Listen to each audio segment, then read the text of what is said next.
మొన్న అల్లు అర్జున్ అరెస్ట్ చేయగానే అర్ధరాత్రి మధ్యాహ్నం వెంటనే కొన్ని గంటల లోపలే కేటీఆర్ ట్వీట్ చేశారు. కానీ మొన్న హాస్టల్‌లో ఫుడ్ తిని శైలజ అనే ఒక అమ్మాయి చనిపోయినప్పుడు గానీ, లేకపోతే ఖమ్మం వరదలప్పుడు గానీ స్పందించిన కేటీఆర్, అల్లు అర్జున్ గానీ ఇలాంటి ఒక ఏదైనా జరగగానే ఎందుకు అంత స్పీడ్‌గా స్పందించాడు? అల్లు అర్జున్ అంటే ఎందుకు అంత ఇంట్రెస్ట్ బీఆర్ఎస్ వాళ్ళకి? ఇప్పుడు వాస్తవంగా ఏందంటే ప్రజా సమస్యల మీద ఎప్పుడు కేటీఆర్ గారు ఎప్పుడు ప్రజా సమస్యల మీద చిన్న సందర్భంలో కూడా వదిలిపెట్టకుండా ప్రభుత్వం దృష్టికి తెస్తుండు, ప్రభుత్వం ప్రశ్నిస్తుండు. ఆయన ప్రశ్నిస్తుండనే దాని మీద తట్టుకోలేకనే లేని ఈ ఫార్ములాకి ఈ రేస్ కేసును ఒకటి మొన్న పెట్టిండు. సరే పెడితే దాంట్లో అయ్యేది ఏం లేదు. సరే అది గవర్నమెంట్, అది కోర్టులు ఉన్నాయి, దానివల్ల అది చూసుకుంటారు, అది ఒకటి భాగం. నేనేమంటున్నా అంటే అల్లు అర్జున్ కేసులో కూడా అనేక సమస్యలు ఉన్నాయి.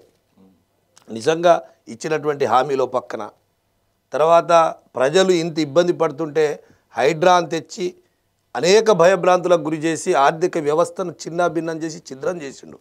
అవన్నీ వదిలిపెట్టి అసెంబ్లీలో దొరకనట్టుగా, అసెంబ్లీలోకి ఇవన్నీ కూడా ఏం లేనట్టుగా అల్లు అర్జున్ అంశాన్ని కూడా అసెంబ్లీలో మాట్లాడి డైవర్షన్ పాలిటిక్స్ చేసిండు.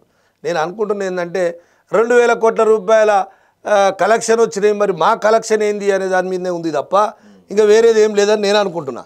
ఇప్పుడు జరిగిన సంఘటన దురదృష్టకరం. సరే పోలీసులు ఆనాడే స్పందించాల్సి ఉండే, కమిషనర్ దగ్గర నుంచి ప్రతి ఒక్కరు కూడా ఆ రోజు జరిగినటువంటి అంశాన్ని ఆ రోజు ఎట్లా సార్ట్అవుట్ చేయాలని చూడాలి. ఇప్పుడు రాజకీయ నాయకులు అనేక మీటింగ్లకు వెళ్తూ ఉంటాం, తర్వాత ఎక్కడెక్కడో సభలు సమావేశాలు పెడతా ఉంటాం. ఆ బాధ్యత అంతా పోలీసులు చూసుకోవాల్సిందే.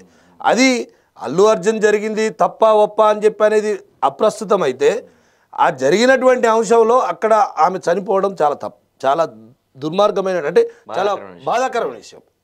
తర్వాత ఆ అబ్బాయి కూడా నిజంగా కూడా ఇబ్బందులో ఉన్నటువంటిది, అది కూడా ఇబ్బందికర విషయం.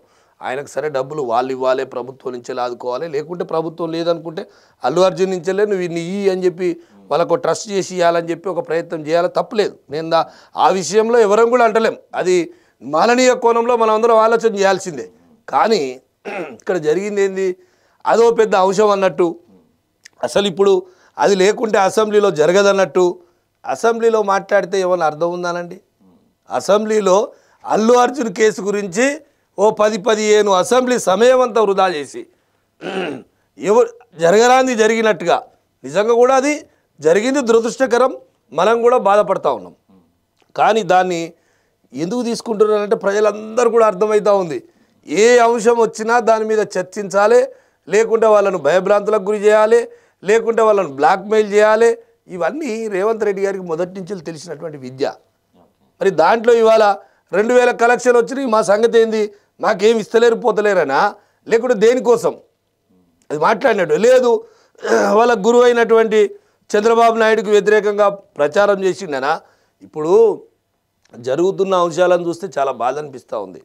మళ్ళా ఆ రోజు ఉన్నటువంటి పాత రోజులు గుర్తుకొస్తూ ఉన్నాయి. అదే చెప్తున్నా కదా, పాత రోజులు గుర్తుకొస్తూ ఉన్నాయి.